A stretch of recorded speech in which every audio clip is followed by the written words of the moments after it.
Friends, ഇന്നത്തെ recipe ഉരുളക്കിഴങ്ങ് മെഴുക്കുവരട്ടി ഓർ പൊട്ടറ്റോ സ്റ്റിർ ഫ്രൈ. അതിന് വേണ്ടി ഉരുളക്കിഴങ്ങ്, കുറച്ച് പേൾ ഓണിയൻ, ചെറിയ ഉള്ളി, ഗ്രീൻ ചില്ലിയൊക്കെ എടുത്ത് വെച്ചിട്ടുണ്ട്. ഈ പൊട്ടറ്റോയാണ് ഞാൻ യൂസ് ചെയ്യുന്നത്. ആദ്യം ഇതെല്ലാം ഒന്ന് പീൽ ചെയ്ത് കട്ട് ചെയ്തിട്ടൊക്കെ വരാം. അപ്പം ഇതെല്ലാം പീൽ ചെയ്ത് വാഷ് ചെയ്ത് കട്ട് ചെയ്തുകൊണ്ടൊക്കെ വന്നുണ്ട്. പൊട്ടറ്റോ ഇതേപോലെ ചെറിയ കഷ്ണങ്ങളാക്കി വെക്കുക കേട്ടോ. ഒത്തിരി വലുതാക്കണ്ട, ഒത്തിരി ചെറുതുമാക്കണ്ട. ഇതേപോലെ കഷ്ണങ്ങളാക്കിയിട്ട് പിന്നെ ചെറിയ ഉള്ളി ഇതേപോലെ അരിഞ്ഞു വെച്ചു. ഗ്രീൻ ചില്ലി ഇപ്പം നിങ്ങളുടെ സ്പൈസ് ലെവലിനനുസരിച്ചിട്ട് ഇടണം കേട്ടോ. പണ്ടൊക്കെ നമ്മുടെ ലഞ്ച് ബോക്സിൽ എപ്പോഴും ഉള്ള ഒരു അമ്മയൊക്കെ സ്ഥിരം ഉണ്ടാക്കുന്ന ഒരു കറിയായിരുന്നു അല്ലേ, ഉരുളക്കിഴങ്ങ് മെഴുക്കുവരട്ടാൻ പറ്റും. അതേപോലെ ഉണ്ടാക്കുന്നുണ്ട് സിമ്പിളായിട്ട്.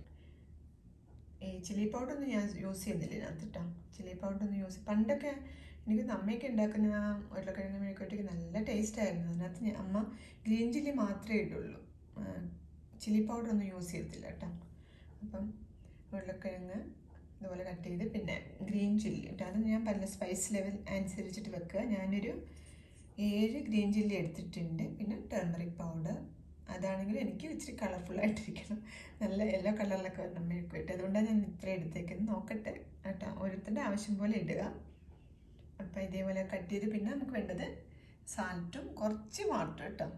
ഇതെല്ലാം കൂടെ മിക്സ് ചെയ്യാൻ വേണ്ടി കുറച്ച് വാട്ടർ, എന്നിട്ട് നമുക്കൊന്ന് ചെറിയ ഫ്ലെയിമിൽ വെച്ചിട്ട് കുക്ക് ചെയ്തെടുക്കാം കേട്ടോ. അപ്പം ആദ്യം ഇതെല്ലാം കൂടെ ഞാൻ ഒരു കലമൊക്കെ എടുത്ത് വെച്ചിട്ടുണ്ട്. ഇപ്പം കലത്തിലൊരു ഞാൻ ഇട്ട് കൊടുത്തു. പേളോണിയിലേക്ക് ടർമറിക് പൗഡർ, ഓക്കെ, കുറച്ച് സാൾട്ടും നന്നായിട്ടൊന്ന് മിക്സ് ചെയ്തെടുക്കാം.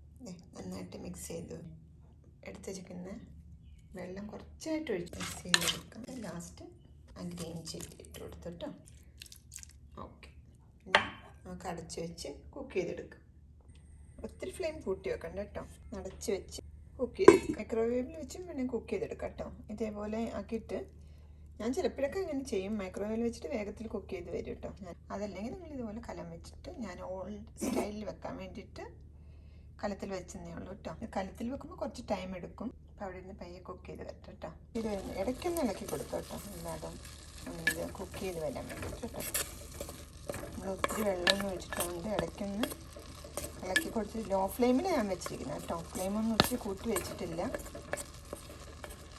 ഈ ഉരുളക്കിഴങ്ങ് വേഗത്തിൽ കുക്ക് ചെയ്ത് വരുമല്ലോ, അതിന് കുക്ക് ചെയ്ത് വരട്ടെ. ഇടയ്ക്ക് 1-2 പ്രാവശ്യം നമുക്കിതൊന്ന് തിരിച്ചും മറിച്ചൊക്കെ ഇട്ട് കൊടുക്കാം കേട്ടോ, ഒന്ന് ഇളക്കി കൊടുക്കാം. അപ്പോൾ കുറച്ചുകൂടി ഒന്ന് വേകണം. ഒന്നുകൂടെ അടച്ച് വെച്ചേക്കുക കേട്ടോ, നന്നായിട്ട് കുക്ക് ചെയ്ത് വരാം. ഉണ്ടോ, ഞാൻ 1/4 കപ്പ് വെള്ളം വെച്ചിട്ടുള്ളൂ, ഒത്തിരി വെള്ളമൊന്നും വെച്ചില്ല. ഇപ്പോൾ ആയിട്ടുണ്ട്, എന്നാലും വെന്ത് വന്നിട്ടുണ്ട്, മതി കേട്ടോ. നമുക്ക് ഓഫ് ചെയ്യാം. ഇത് ഞാൻ തൊട്ടപ്പോഴേ ഇങ്ങനെ വന്നു, നന്നായിട്ട് കുക്ക് ചെയ്തൊക്കെ വന്നു കേട്ടോ.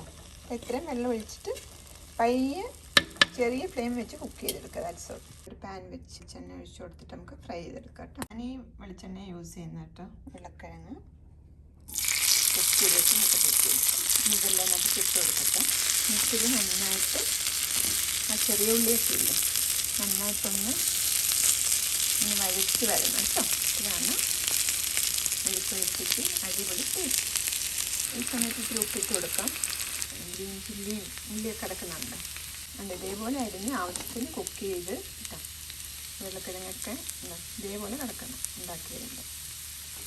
പയ്യെ കുക്ക് ചെയ്തെടുക്കണം, ഒത്തിരി വെള്ളം ഒഴിക്കാതെ. ആ ഗ്രീൻ ചില്ലിയും ആ ചെറിയ ഉള്ളിയൊക്കെ ആ വെളിച്ചെണ്ണയിൽ കിടന്ന് ഇങ്ങനെ വറുത്ത് വരുമ്പോഴേ കഴിച്ച് വരുമ്പോൾ എന്താ മണം എന്നറിയാം, അടിപൊളി മണം. അത് നല്ല വെളിച്ചെണ്ണ കേട്ടോ. കോക്കനട്ട് ഓയിൽ യൂസ് ചെയ്യുന്നതാണ് നല്ലത് കേട്ടോ. കോക്കനട്ട് ഓയിൽ കടന്നിട്ട് എന്താ പറയുന്നത്, ഈ പേളോണിയനും ഗ്രീൻ ചില്ലി, ആ ചെറിയ ഉള്ളിയും പച്ചമുളകൊക്കെ ഇങ്ങനെ വഴറ്റി പൊട്ടറ്റോ ഇതേപോലെ ഒന്ന് വഴറ്റിയെടുത്ത് അടിപൊളി ഉണ്ടാവും. ഒത്തിരി ഉടഞ്ഞിട്ടും ഇല്ല കറി, എന്താ ഒത്തിരി ഉടഞ്ഞ് പോയിട്ടൊന്നുമില്ല പൊട്ടറ്റോ. ഇതൊന്ന് കഴിച്ച് നോക്കണം, നിങ്ങൾ ഉണ്ടാക്കി അടിപൊളിയായിട്ടാണ്. നിങ്ങൾക്ക് ഇതുപോലെ വെർജിൻ ഓയിൽ കിട്ടുവാണെങ്കിൽ ട്രൈ ചെയ്ത് നോക്കാം കേട്ടോ. വെർജിൻ ഓയിലില്ല കുക്ക് ചെയ്യുമ്പം നല്ല ടേസ്റ്റ് ആയിരിക്കും എല്ലാത്തിനും. ഇപ്പം നമുക്കൊരു സെർവിങ് ബൗളിലോട്ട് മാറ്റാം. കളർഫുള്ളായിട്ടിരിക്കുന്നുണ്ട്. ഗ്രീൻ ചില്ലി ഓണിയനും ഒക്കെ ഇങ്ങനെ ഇതിനകത്ത് ഇങ്ങനെ വഴറ്റി വരുമ്പോൾ എന്ത് ടേസ്റ്റ് എന്നറിയോ. ഇതിനകത്താണെങ്കിൽ ഒന്നും നമ്മൾ ചേർത്തിട്ടില്ലേ സ്പെഷ്യലായിട്ട്. ശരിക്കും നല്ല ടേസ്റ്റ് കേട്ടോ. അപ്പോൾ ഇനി നെക്സ്റ്റ് ടൈം പൊട്ടറ്റോ മെഴുക്കുവരട്ടി ഉണ്ടാക്കുമ്പോൾ ഈ റെസിപ്പി ഒന്ന് ട്രൈ ചെയ്ത് നോക്കുക കേട്ടോ. അടിപൊളി റെസിപ്പിയാണ്.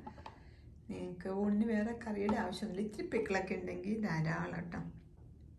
അപ്പോൾ ഇനി വേറെ റെസിപ്പി നെക്സ്റ്റ് വീക്കിൽ കാണാം. Thanks for watching. ബൈ.